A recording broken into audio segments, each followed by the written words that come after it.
મિત્રો અમે ડેડિયાપાડાના મોટી બેડવાન ગામ પહોંચી ગયા છે. અમે જે ભાઈની ખબર લેવા ગયા છે એ તમને હું બતાવું છું. ખરેખર અહીંયા નિહારો જુઓ તો બહુ જબરજસ્ત ડાંગર છે. એમના ભાગમાં ડાંગર છે. સરસ ખેતર, જગ્યા બહુ સારી છે. વેકેશનમાં છોકરાઓને લઈને આવ્યા હોય તો બહુ જબરજસ્ત. બોલો રણજીતભાઈ, શું કહેવું છે? દર્શક મિત્રોને કંઈ કહેવું છે તમારે? બોલો. બસ ફરવા માટેનું સ્થળ સારું છે. પ્રકૃતિ પણ એટલી જબરજસ્ત છે. આગળ પ્રકૃતિની અંદર ભગવાનના દર્શન થાય. ડાંગર પણ બહુ સરસ છે. આજુબાજુના વૃક્ષો પણ બહુ ઘટાદાર વૃક્ષો છે. સરસ.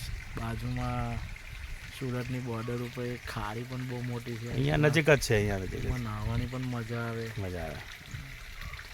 સરસ સરસ. એટલે કહેવાય ને કે ગાડી રિઝર્વમાં આવી જઈ હોય ને તો આપણે પેટ્રોલ નાખવું પડે. તેવી રીતના આપણે ઘરે રહીને બોર થઈ ગયા હોય તો આવી રીતના જો નીકળી જઈએ ને તો ખરેખર ગાડી પાછી ચાર્જ થઈ જાય.